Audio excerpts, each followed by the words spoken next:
Nós temos o hábito aqui também nos nossos cultos de seguirmos a pregação expositiva. Então nós pegamos um texto da Bíblia e vamos seguindo, um livro da Bíblia e vamos seguindo com ele, porção por porção, procurando entender realmente o que o Senhor Deus quer nos comunicar através da sua palavra. E nós estamos no Evangelho de João. Jesus é o Cristo, o Filho de Deus. Estamos caminhando com esta impressionante narrativa do apóstolo João. Estamos caminhando com o Senhor Jesus. E hoje chegamos ao final do capítulo 7 deste Evangelho. Trecho que o apóstolo registra os acontecimentos do dia da festa dos tabernáculos, importante festa do calendário judaico. E como temos visto nas últimas mensagens, Jesus subiu para Jerusalém e passou a ensinar as pessoas lá no templo.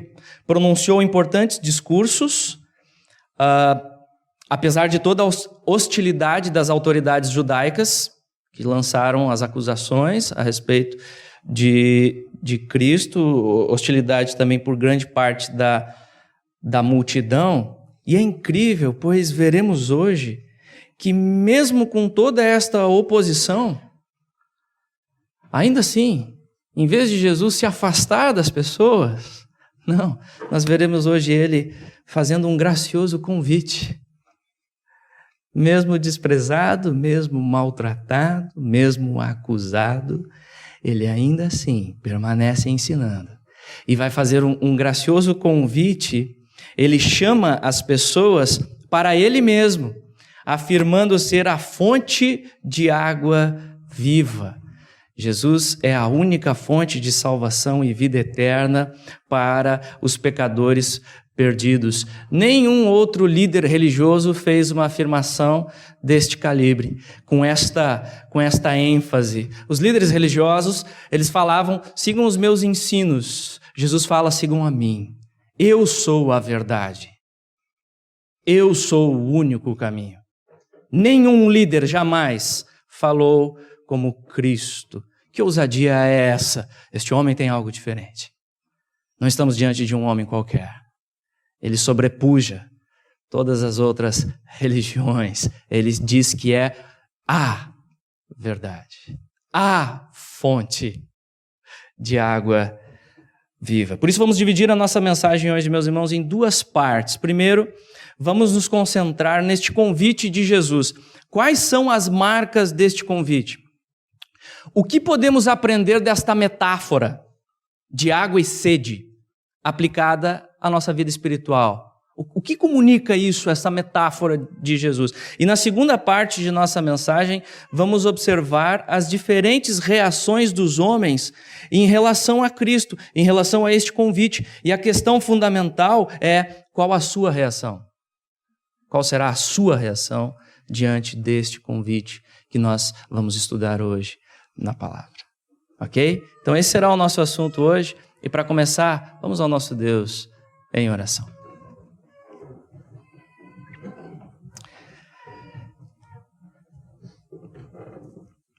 Senhor nosso Deus e Pai, nós te louvamos pela maravilhosa graça que acabamos de cantar, de celebrar. Obrigado, Senhor, pelo momento de ceia que tivemos, que relembramos a perfeita obra da cruz, a cruz do Calvário, o sangue derramado para o perdão dos nossos pecados, a ressurreição para a nossa justificação, a salvação plena que temos somente no nome de Jesus. Obrigado, Senhor. Obrigado porque podemos nos reunir agora como igreja e ouvir a Tua voz através da palavra. Por isso eu rogo a Deus, concede graça, Senhor, ajuda-me a ser fiel ao texto bíblico e concede graça, ó Deus, a estas queridas pessoas aqui diante de mim. Traz a atenção, ó Deus, cativa, os pensamentos cativos em obediência a Cristo. Ó Deus, faz a obra que só o Teu Espírito pode fazer nos corações. Cria vida, ó Deus, que glorifica o Teu nome. Fala conosco nessa manhã. E eu peço graça, ó Deus, o que for falado aqui na carne seja esquecido, que fique somente a obra do Teu Espírito e as Tuas palavras gravadas em nós. Assim nós oramos, agradecemos e pedimos, Pai, no nome de Jesus. Amém. Muito bem, vamos abrir então as nossas Bíblias lá. Você pode posicionar o seu aplicativo também. João capítulo 7, vamos ler a partir do versículo 37, concentrando neste primeiro ponto, o gracioso convite de Jesus. Vamos ler com atenção, escute com atenção a palavra de Deus que diz assim: No último dia, o grande dia da festa, levantou-se Jesus e exclamou: Se alguém tem sede, venha a mim e beba. Quem crer em mim, como diz a Escritura, do seu interior fluirão rios de água viva. Isto ele disse com respeito ao Espírito que haviam de receber os que nele crescem, pois o Espírito até aquele momento não fora dado, porque Jesus não havia sido ainda glorificado. Muito bem, o texto nos diz aqui, no último dia da festa. Que festa? Como sabemos, pelo contexto, festa dos tabernáculos. Esta festa durava uma semana. Era uma festa com bastante alegria, bastante celebração. E o que os israelitas celebravam nesta festa? Vocês lembram? Já falamos também sobre isso. O quê? Tempo de quê? Peregrinação. Eles celebravam o cuidado de Deus para com eles no tempo de peregrinação no deserto, lá no Antigo Testamento. Lembra? O povo saiu do Egito e começou a peregrinar lá para a Terra Prometida. Então eles tiveram um tempo, anos no deserto. E aí eles celebram o cuidado de Deus para com eles nesta festa. Por isso eles faziam cabanas nos pátios das casas e dormiam por uma semana nestas cabanas. Então, para a criançada devia ser uma festa.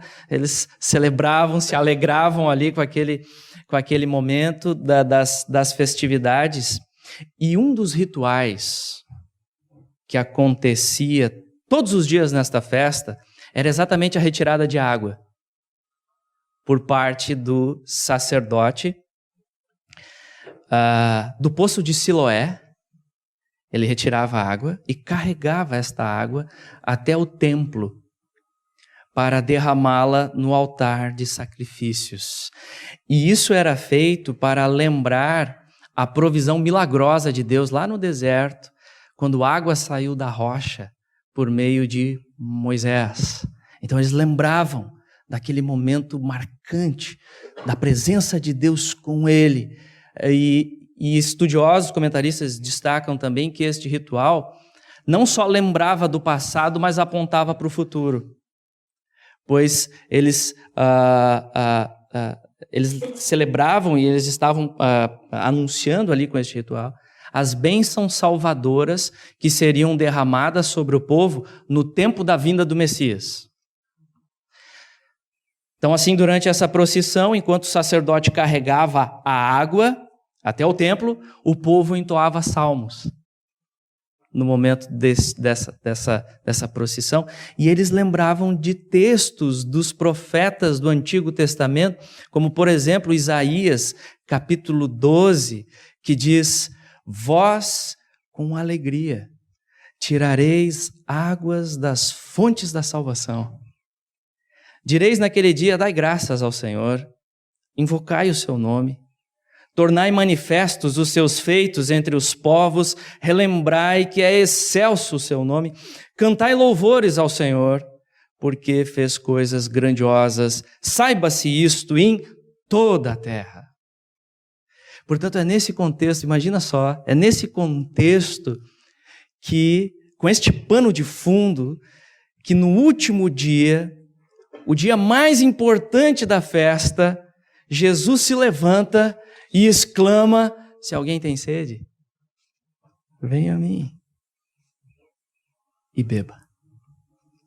Ou seja, Jesus está afirmando que todos estes rituais festivos apontavam, na verdade, para ele. Todo o Antigo Testamento era uma preparação para a vinda dele, apontando para ele. As profecias messiânicas se cumprem nele. Um Messias chegou. Jesus é o próprio Deus entre nós.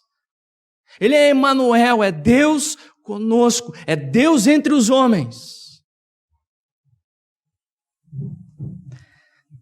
E como sabemos também, meus irmãos, esta metáfora da sede e da água que Jesus está utilizando aqui, ela já foi utilizada antes, lembram? Lembram quando? Neste evangelho aqui de João. Um episódio bem marcante, já estudamos este texto. No episódio qual? Água, sede samaritana, mulher samaritana, João capítulo 4. João capítulo 4. Lembra daquele episódio? Aí a mulher foi ao poço com seu baldinho vazio, ali, foi retirar água. E aí Jesus começa um diálogo com ela e então lhe oferece a água viva. E Jesus afirmou: aquele que beber da água que eu lhe der, nunca mais terá sede. E vimos naquela mensagem, meus irmãos, que esta metáfora da sede física elucida muito bem o vazio espiritual que todo ser humano possui. Esta sede espiritual. Pois o homem, conforme a Bíblia, amados, não é apenas matéria, como teorias mundanas tentam nos impor este conceito hoje. O homem não é um mero mecanismo biológico, resultado apenas de funções e disfunções biológicas, não. O homem é dotado de uma alma imortal. Isso é o que ele é em sua essência. É tudo que nós somos interiormente. É o nosso eu verdadeiro. O problema é que esta alma está totalmente enferma. Totalmente enferma. A linguagem bíblica é bem forte. O homem está morto espiritualmente. Por isso há um vazio existencial profundo, e isso acontece em virtude da queda. Você já leu Gênesis capítulo 3? Gênesis capítulo 3, você já leu? O efeito ali, o efeito de Gênesis é profundo, é devastador, é a queda do homem. A partir dali, tudo muda neste mundo. Até então perfeito, outrora perfeito, bom. Tudo muda em virtude do pecado. O homem lá em Adão, ele escolheu rejeitar a palavra de Deus. Deus disse: não coma deste fruto. O homem: não vou crer na tua palavra. Não quero crer na palavra de Deus. Eu acho que não é a verdade. Eu vou crer na mentira do diabo. E resolveu abraçar a mentira do diabo e assim perdeu a sua relação perfeita, inicial, com o Deus Criador. Por isso este vazio. Por isso este vazio. Como disse Blaise Pascal, já ouviu falar dele? Inventor da calculadora. Ele teve escritos de teologia também. Ele tem a famosa declaração: há no homem um buraco do tamanho de Deus. Um buraco do tamanho do Deus eterno, do Deus infinito. Só que o homem não se percebe disso. O homem não se percebe disso. O homem está cego espiritualmente. E por isso o homem naturalmente pensa que suprir as suas necessidades terrenas é tudo o que ele precisa na vida. Somente isso. Ter uma boa casa, saúde, ter boa carreira, passar no vestibular, viagens, futebol, família, isso é tudo, não precisa de mais nada. E o pior é que o pecado, ele é mais profundo, ele é mais perverso do que nós conseguimos conceber e imaginar. O pecado cega o entendimento, distorce a percepção que temos da realidade. O pecado desfigura o nosso entendimento. Já não pensamos mais como deveríamos pensar, já não sentimos mais como deveríamos sentir, tendo Deus no centro. Foi perdida a sua relação inicial. O pecado desfigura e o pecado nos leva a idolatrarmos essas coisas. Trocamos o Criador pela criatura e aí começamos a depender delas e ficamos viciados nelas. Viciados. E ainda se acha livre. O homem é viciado nessas coisas, não vive sem. É escravo de seus próprios ídolos. E aí buscamos sempre mais. Mas lá no fundo o vazio continua, uma sede que não passa. Sempre frustrado. Uma sede que não passa. E meus irmãos, sede quando não tratada leva ao quê? Leva ao quê? Desidratação e morte. O corpo precisa de água, senão morre.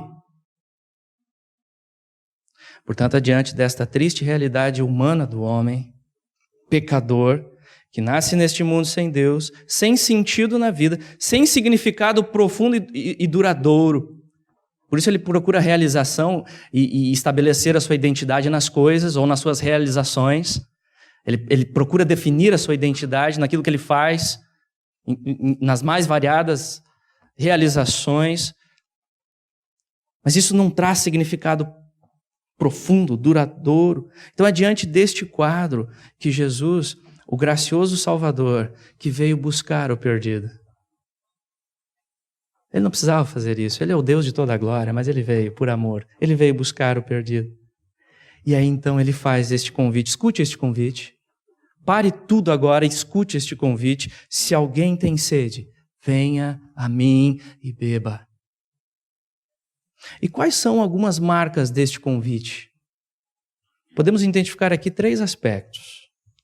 Em primeiro lugar, que este convite é para todos, sem distinção. Se alguém tem sede, venha a mim e beba.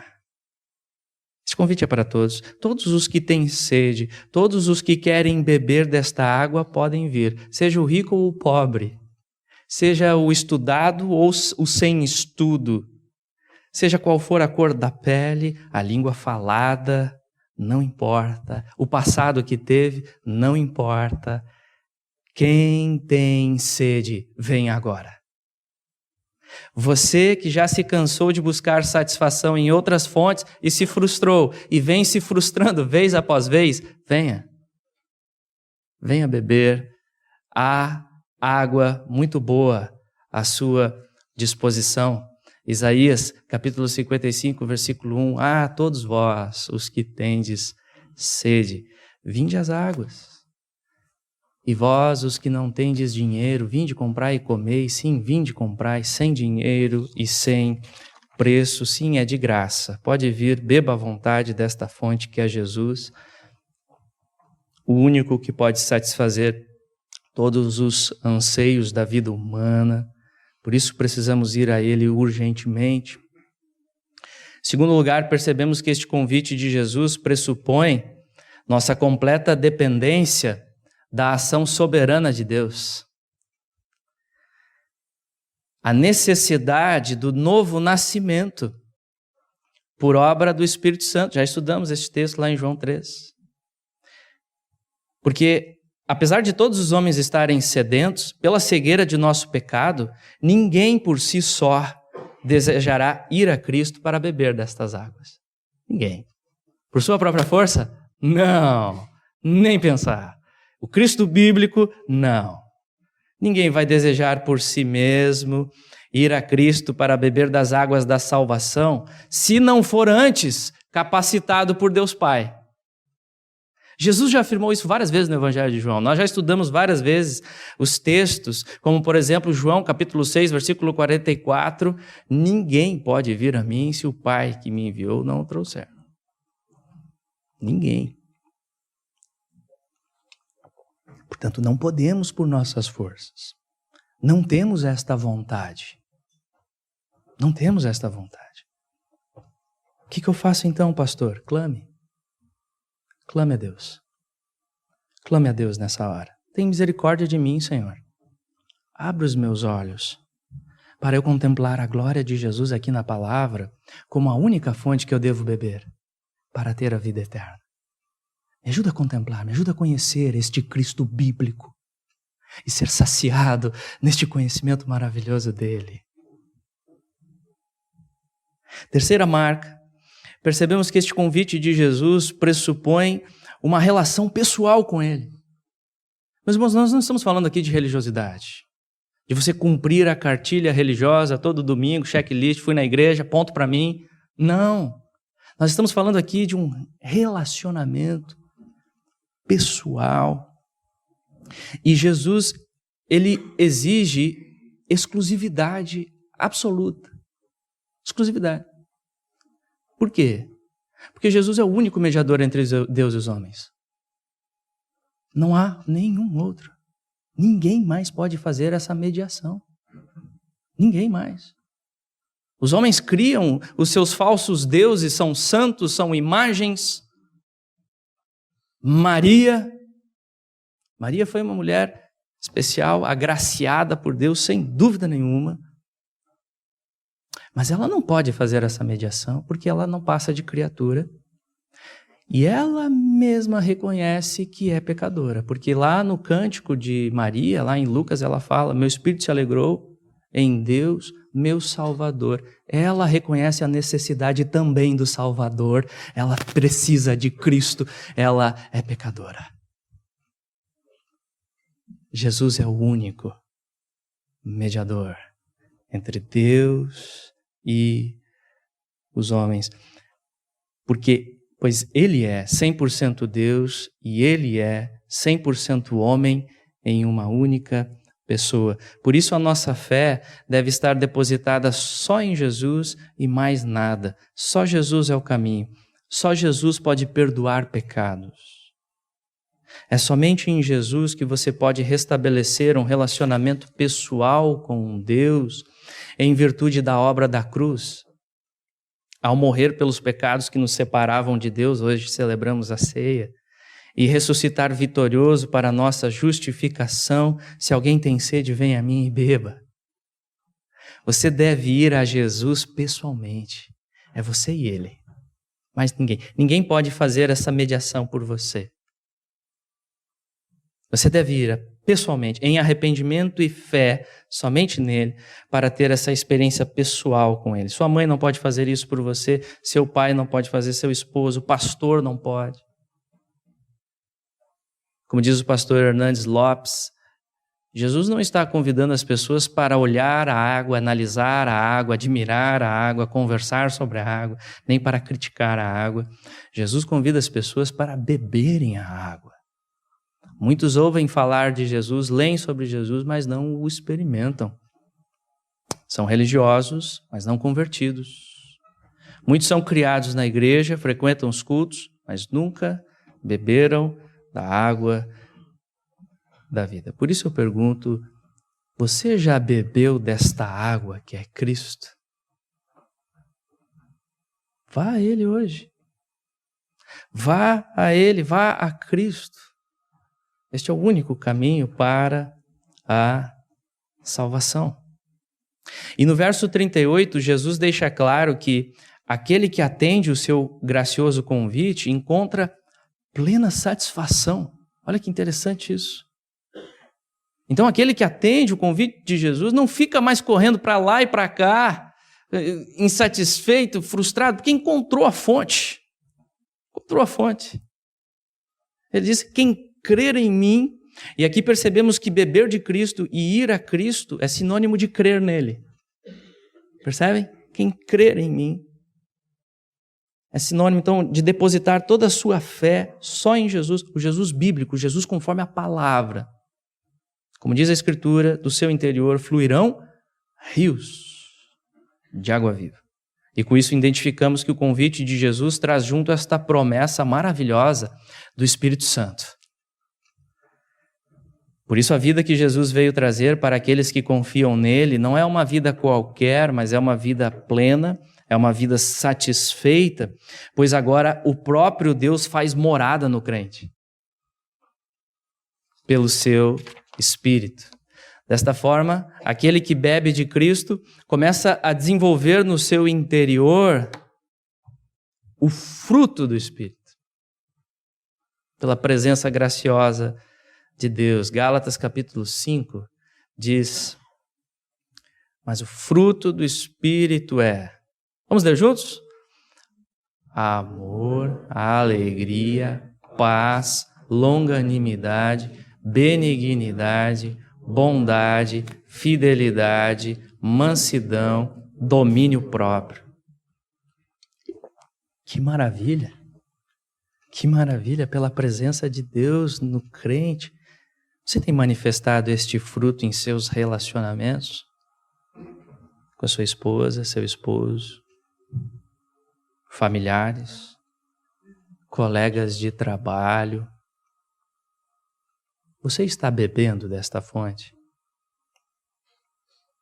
Quem bebe desta fonte que é Cristo avança em santificação. Paulo diz em Romanos capítulo 8, versículo 9, vós, porém, não estáis na carne, mas no Espírito, se de fato o Espírito de Deus habita em vós, e se alguém não tem o Espírito de Cristo, esse tal não é dele. Todo crente possui o Espírito Santo e agora não é mais escravo do pecado. Quando você confessa o Jesus bíblico, o crente verdadeiramente convertido tem o Espírito habitando no seu interior.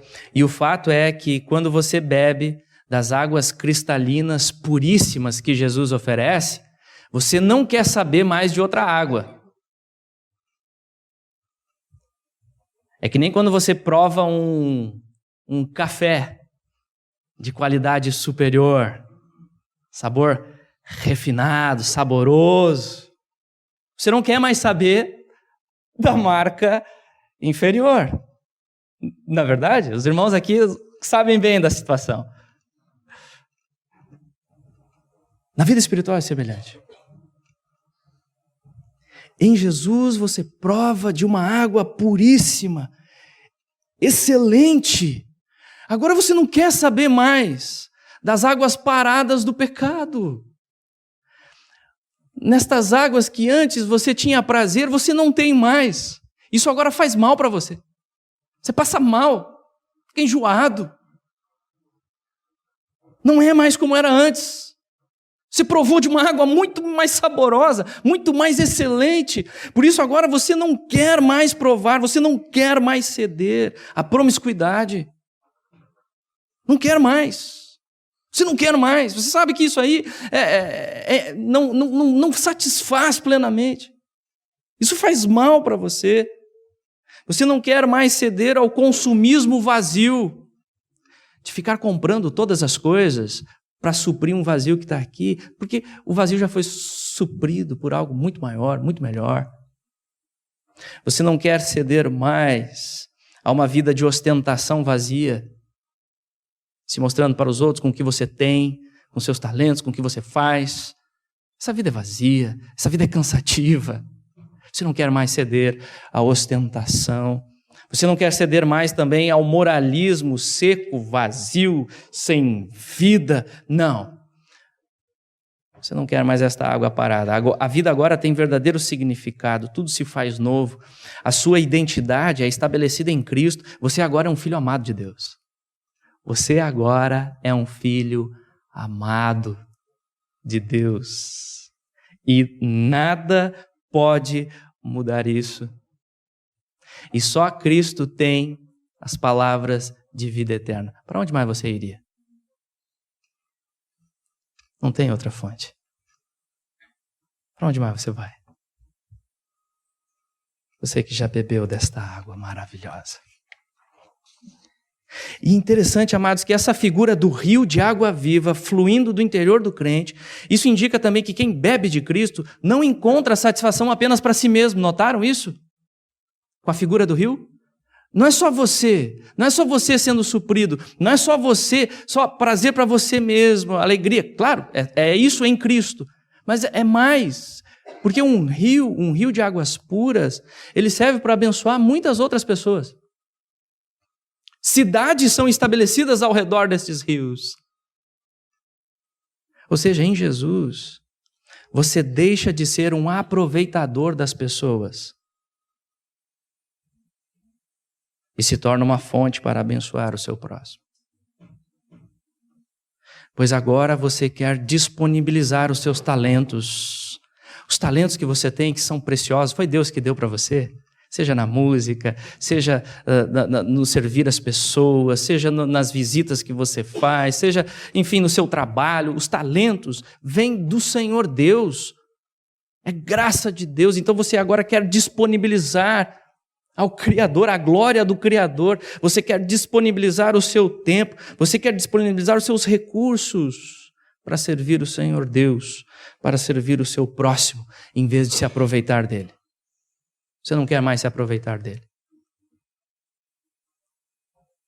Que estes rios possam correr por aqui. Que estes rios possam correr sobre a nossa cidade. Como nós precisamos ter este conhecimento verdadeiro de Cristo. E claro, principalmente você quer que a sua vida se torne um canal para exaltar Jesus.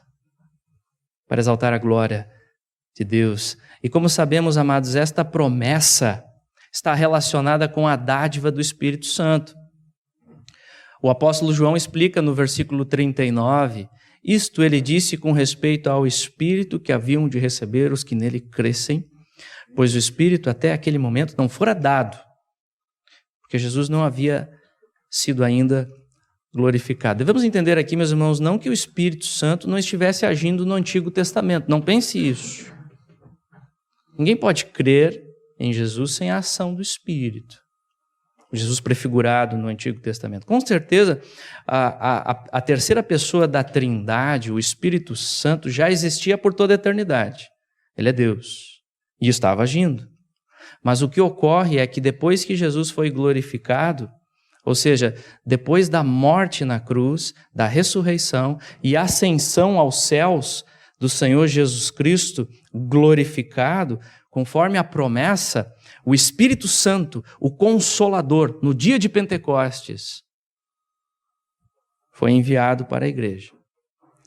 E a sua ação passou a ser mais plena, diferente do Antigo Testamento. Passou a ser mais plena, a sua habitação permanente no crente, o que era diferente no Antigo Testamento, e o Espírito foi dado também para capacitar o crente no cumprimento da missão de sermos testemunhas de Jesus neste mundo caído. Atos capítulo 1, versículo 8, mas recebereis poder ao descer sobre vós o Espírito Santo e sereis minhas testemunhas. Então o fato é que todo o crente possui o Espírito Santo habitando em seu interior.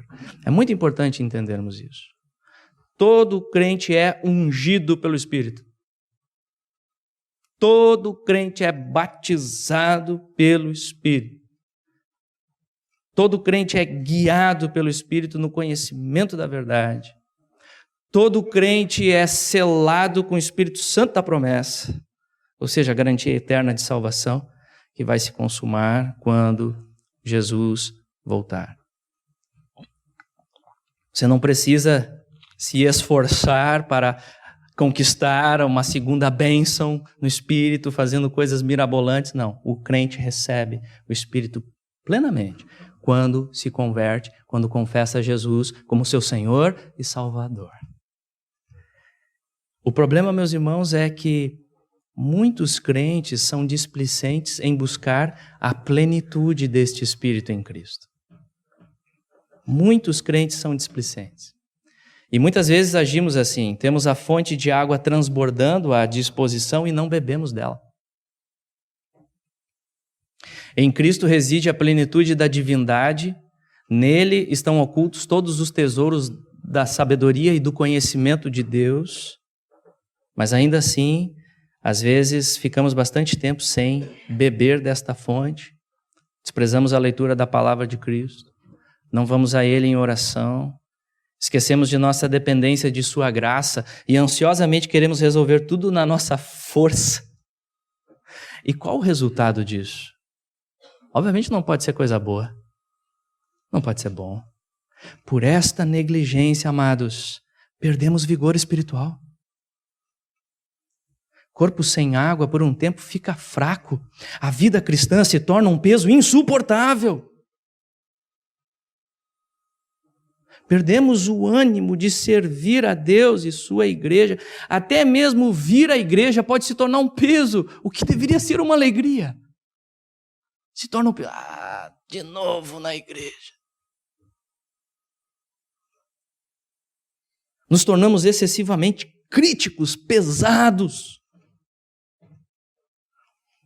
secos. Perdemos força para lutar contra o pecado. E o pecado é grande ladrão de alegria no crente. Ele rouba, ele suga a alegria no crente. Ele promete prazer, mas no final concede morte. Por isso eu digo, se isso tem acontecido em sua vida, a primeira coisa que você deve fazer é confessar o seu pecado. Não mascarar mais. Confessar. E então voltar logo para a fonte, porque o nosso Deus é misericordioso. A fonte continua disponível. É só você retomar, é só você recomeçar. Com Cristo podemos recomeçar. Temos novas chances. Ele é Deus perdoador. Voltar para essa fonte, voltar a buscar, a ter essa sede, a ter esse desejo, nos seus devocionais, ao começar o dia, logo cedo, ou à noite, enfim, o horário que você tiver ali, mas buscar o Senhor para receber desta água, receber da força do Senhor, pois Ele faz forte ao cansado e multiplica as forças ao que não tem nenhum vigor. Os jovens se cansam e se fadigam e os moços exaustos caem, mas os que esperam no Senhor renovam as suas forças. Sobem com asas como águias, correm e não se cansam, caminham e não se fatigam. Você tem bebido dessa fonte? Você está precisando de restauração? Está precisando recuperar o vigor espiritual? Volte para lá. Vá a Ele. Vá a Cristo. Vá, busque Ele. Avançando em nosso texto, amados, vamos observar as diversas reações das pessoas em relação a Jesus. Vamos ler a partir do versículo 40. Então os que dentre o povo tinham ouvido estas palavras diziam: este é verdadeiramente o profeta. Outros diziam: ele é o Cristo. Outros, porém, perguntavam: porventura o Cristo virá da Galiléia? Não diz a Escritura que o Cristo veio da descendência de Davi e da aldeia de Belém, de onde era Davi? Assim houve uma dissensão entre o povo por causa dele. Alguns dentre eles queriam prendê-lo, mas ninguém lhe pôs a mão. Voltaram, pois, os guardas à presença dos principais sacerdotes e fariseus, e estes lhes perguntaram: por que não o trouxestes? Responderam eles: jamais alguém falou como este homem. Replicaram-lhes, pois, os fariseus: será que também vós fostes enganados? Porventura creu nele alguém dentre as autoridades ou algum dos fariseus? Quanto a esta plebe que nada sabe da lei, é maldita. Nicodemos, um deles, que antes fora ter com Jesus, perguntou-lhes: acaso a nossa lei julga um homem sem primeiro ouvi-lo e saber o que ele fez? Responderam eles: dar-se-á o caso de que também tu és da Galiléia, examine e verás que da Galiléia não se levanta profeta, e cada um foi para a sua casa. Então observamos aqui várias reações neste momento após o convite de Cristo. Alguns reconheceram que Jesus era o grande profeta, mas não o Messias. Eles tinham esta confusão das figuras escatológicas naquele tempo. Outros reconheceram que Jesus era de fato o Cristo. E podemos ter aqui algumas conversões verdadeiras pela graça de Deus, mas provavelmente também ainda bastante daquela fé superficial, pois esperavam um Messias terreno, libertador político, que vão se escandalizar diante do Cristo crucificado. Outros questionavam até mesmo esta possibilidade, pois o Messias teria de vir de Belém, da descendência de Davi. Isso mostra o desconhecimento deles. Percebe-se aqui até uma ironia de João. Eles se julgavam tão conhecedores de Jesus, mas desconheciam os fatos óbvios ali, que era bem conhecido, que cada um poderia investigar e saber que Jesus de fato era da descendência de Davi e havia nascido em Belém. E o verso 43 diz que houve grande dissensão divisão entre o povo. E nós já falamos sobre isso, meus irmãos, alguns domingos atrás. Isso é o que ocorre quando o Cristo bíblico é pregado com fidelidade neste mundo caído. Não existe neutralidade. Alguns o recebem de bom grado pela graça, mas muitos o rejeitam e passam a odiar a mensagem do Evangelho. E assim surge divisão. E é nesse sentido que Jesus diz, lá em Mateus capítulo 10, versículo 34, não vim trazer paz, mas a espada. Haverá divisão, é inevitável. Por isso você deve estar preparado ao testemunhar de Cristo. Você não vai receber apenas sorrisos e aplausos. Você deve estar preparado também para a cara feia. Desprezo, perseguição. E isso pode vir de pessoas de sua própria casa, de sua própria família, o que não é nada fácil. Mas sua fidelidade a Cristo deve prevalecer. E no verso 44, novamente mencionado, como no verso 30, estudamos semana passada, alguns dentre eles queriam prendê-lo. Esse verso é maravilhoso. Mas ninguém lhe pôs as mãos. Como estudamos semana passada, amados, isso ocorre em virtude de quê? Foi falta de vontade dos líderes ali para prender Jesus? Claro que não. Estavam salivando para prender Jesus. Queriam prender ali, calar Jesus definitivamente. E eram homens poderosos. Sabe que foram as circunstâncias? Jesus se esquivou, rapidinho, conseguiu sair. Sorte das circunstâncias. Foi por isso que ninguém colocou a mão em Jesus? Não. Como vimos semana passada, temos aqui soberana providência de Deus. O Deus das Escrituras é o Deus soberano que governa cada detalhe, cada acontecimento deste mundo. Por isso a hora de Jesus ser preso e crucificado ainda não chegou. E ele agora sai ileso desta confusão. E então os líderes religiosos judeus que tinham enviado os guardas para prender Jesus questionam enfurecidos: por que os guardas não o prenderam? E temos a declaração fantástica aqui no verso 46. O que os guardas responderam? Jamais alguém falou como este homem. Eles ficaram fascinados com Jesus. Dá até para imaginar a cena, os guardas chegando lá, cara fechada. Cadê esse bandido? Cadê o enganador? Lá está, vamos prendê-lo. E eles chegam assim, semblante fechado. Mas aí então eles começam a ouvir Jesus. Eles ouvem Jesus e eles... Não é que ele fala bem? E já vai mudando o semblante um pouco. Aí quando vê, já estão sentados, já procuram um lugarzinho, se sentaram. Vamos ouvir que a coisa está boa aqui. Para, não faz barulho, vamos ouvi-lo. Começa a ouvir. E aí eles constataram, não, ele não fala só bem. Nunca ninguém falou como este homem, com toda essa autoridade, com toda essa graça, com toda essa severidade e ternura, em perfeita união. Que homem é esse? Que homem é esse? Este não é um homem qualquer. Obviamente não era um homem qualquer. Eles estavam diante do Verbo que se fez carne e habitou entre nós cheio de graça e verdade. E os apóstolos disseram, e vimos a sua glória. Glória como unigênito do Pai. Jamais nenhum homem falou como ele.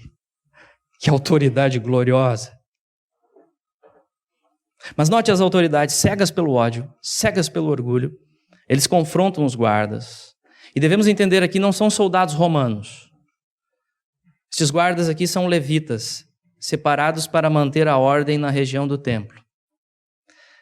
E eles questionam, verso 47, será que também vós fostes enganados? Porventura creu nele alguém dentre as autoridades ou algum dos fariseus? Ou seja, nós somos os esclarecidos. Nós somos os únicos detentores da verdade.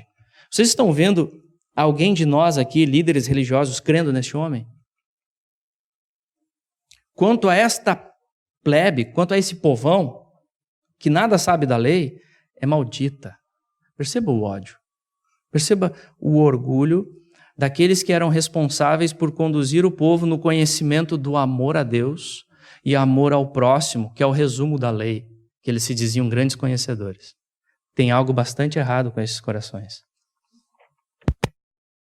E antes de você pensar, que homens perversos, que homens malditos, lembre que essa simplesmente é a sua natureza também. Por natureza somos rebeldes e orgulhosos contra a verdade de Deus. Por isso a lei aponta principalmente para a nossa necessidade da cruz de Cristo. Somente o Evangelho pode transformar os nossos corações pecaminosos. E o verso 50 mostra que, na verdade, tinha sim um líder religioso que estava balançado em relação a Jesus. Eles disseram, não, de nós aqui, dos líderes, ninguém está crendo, mas tinha sim um que estava balançado. E este era Nicodemos, o mesmo que teve aquele encontro com Cristo em João capítulo 3. Vocês lembram do episódio? Ele foi escondido na calada da noite, com medo de ser reconhecido pelos outros demais líderes. Ele foi escondido lá na calada da noite. Mas agora olha ele aqui. Perceba Nicodemos aqui, já demonstrando certa coragem. Já demonstrando certa coragem, se inclinando a favor de Jesus. Poderia ficar calado, mas não ficou calado. Ele defende conforme a lei o direito de Jesus ser ouvido pelas autoridades antes de pronunciarem todas essas acusações e condenações. E assim foi confrontado por eles também, que retrucaram, dizendo, da região da Galiléia não poderia se levantar nenhum profeta. Você vem de lá também? E eu entendo, meus irmãos, que essa atitude de Nicodemos, de certa forma, pode estar mostrando um avanço progressivo da graça soberana em seu coração.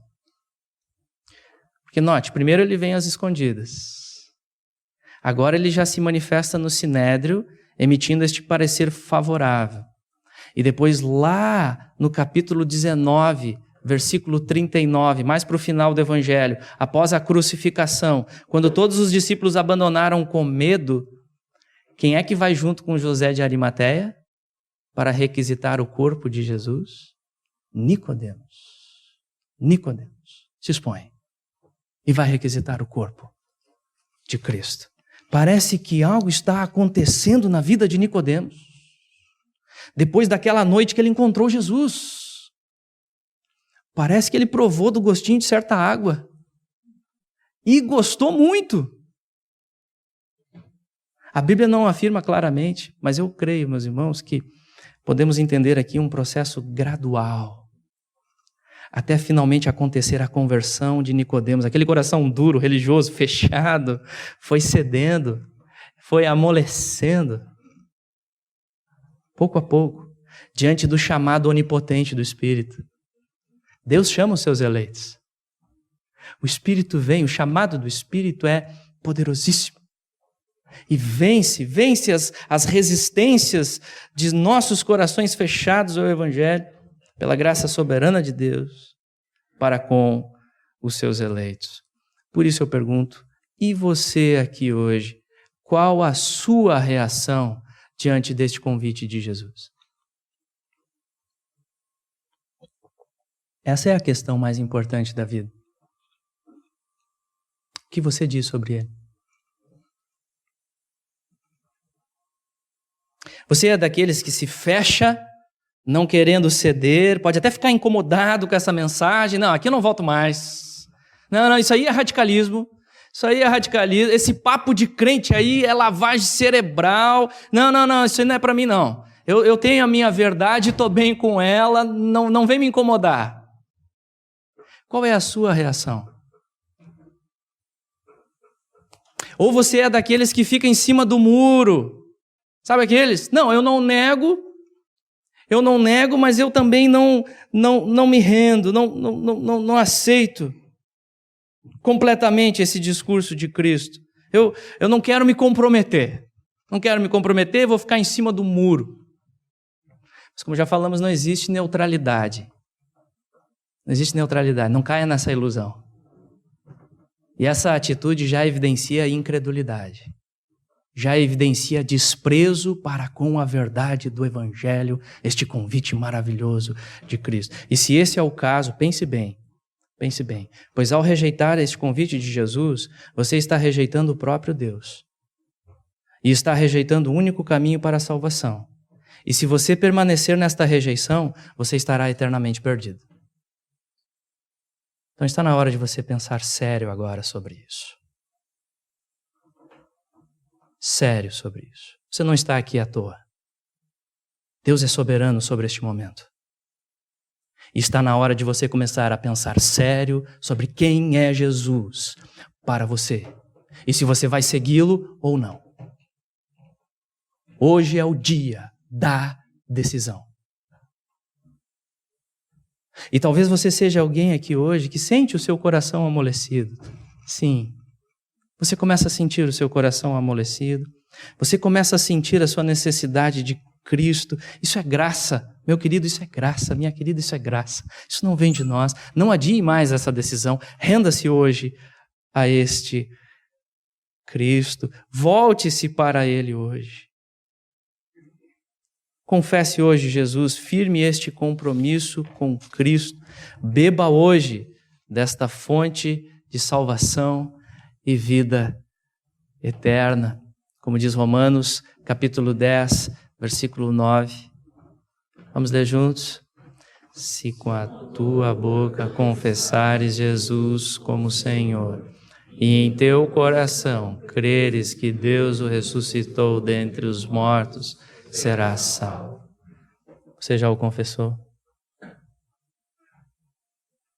Não adie mais essa decisão. Se você tem dúvidas a respeito da sua salvação, o que é bem comum, venha conversar comigo ao final do culto. Quero ouvir você, quero ajudar você na palavra, quero ajudar você, quero orar com você. Nós temos o Cristianismo Básico também, pequeno grupo para estudarmos os pilares do Evangelho. Venha conversar comigo para que você possa crescer neste conhecimento para a salvação. E você que já está crendo hoje aqui, você que já crê, lembre-se, você que confessa Jesus como verdadeiro Cristo, lembre-se, isso é graça, nenhum mérito nosso.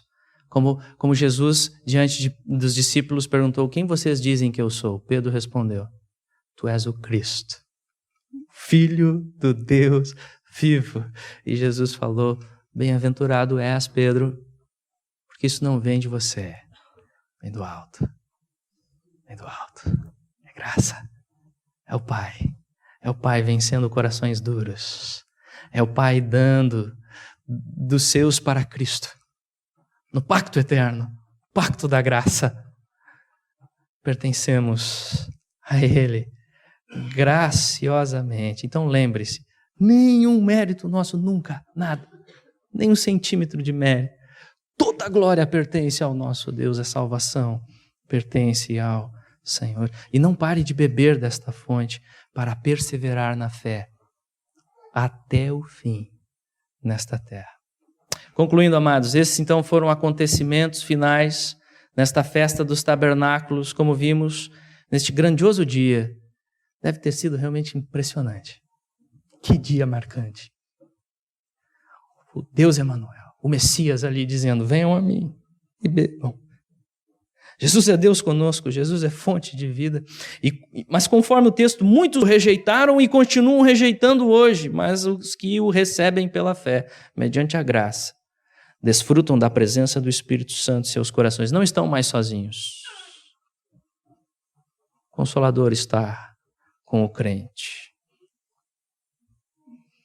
E estes desfrutam da presença, desfrutam das primícias da redenção, meus irmãos, os primeiros frutos. O que é bom vai ficar melhor. O que já está bom vai ficar infinitamente melhor. Pois esta redenção, amados, que Jesus começou, vai se consumar quando este glorioso Rei voltar como conquistador, e todos verão, e todos terão de reconhecer que Ele é Senhor, para a glória de Deus Pai. Ele vai voltar para buscar a sua igreja amada, e aqueles que esperam por Ele, e aqueles que perseverarem pela graça aqui, comprometidos com Ele, de realmente a sua vida consagrada a Ele, estes vão habitar com Ele. Para sempre. Novo céu, nova terra, onde habita a perfeita justiça, mas nada de pecado, nada, nem em nós mesmos, nem ao nosso redor. Pureza, perfeição, alegria, gozo. E ele prometeu: certamente venho sem demora. E a noiva responde: amém. Vem, Senhor Jesus. Vamos orar.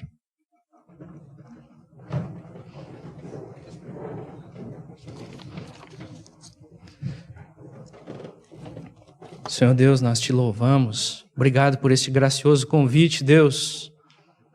A porta da salvação está aberta, foi estabelecida pela cruz do Calvário. Faz-nos entrar por ela, Senhor, graciosamente. Chama-nos, ó Deus, para ti. Concede-nos graça para obedecermos a tua palavra e perseverarmos nos teus caminhos. Obrigado, Senhor, por Cristo. Obrigado por este convite. Possamos atendê-lo, Senhor. Toca os corações, aplica esta verdade aos corações pelo poder do Espírito Santo. E te rendemos todo louvor, Pai, no nome de Cristo. Amém.